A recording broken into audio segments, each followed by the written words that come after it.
நல்லா இருக்கிறீங்களா எல்லோரும்? ஒரு மிலிட்ரி கேம்பில் வந்து ஒரு பெஞ்சை 2 காவல் காத்துக்கிட்டு இருக்கிறாங்க. டெய்லி ரொட்டீனாக டியூட்டி போட்டு மாற்றிக்கிட்டே இருப்பாங்க. அப்போ புதுசாக அங்கே ஒரு மேஜர் வராரு.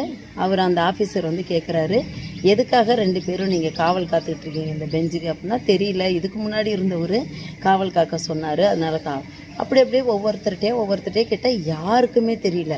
கடைசியில் 100 வயசான ஒரு பெரிய மிலிட்ரி ஆஃபீஸர் அவரோட அட்ரஸை கண்டுபிடிச்சி அவர் வீட்டுக்கு இவர் போயிட்டார்.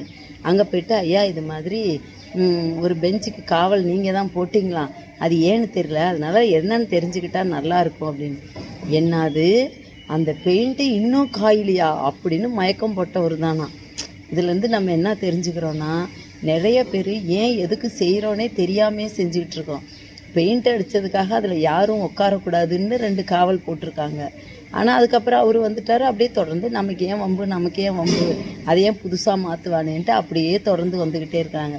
இதுபோல் நம்ம வாழ்க்கையில் முன்னேறணும்னா ஏன் எதுக்கு அப்படின்னு கேட்டோம்னாவே நம்ம என்ன செய்யலாம், வாழ்க்கையில் முன்னேறலாம். அதனால் வாழ்க்கையில் முன்னேறத்துக்கு எந்த செயல் செஞ்சாலும் அதுக்கு காரணத்தை தெரிஞ்சுக்கிட்டோம்னா கண்டிப்பாக நம்ம வாழ்க்கையில் முன்னேறுவோம். எல்லோரும் முன்னேற வாழ்த்துக்கள். நன்றி, வணக்கம்.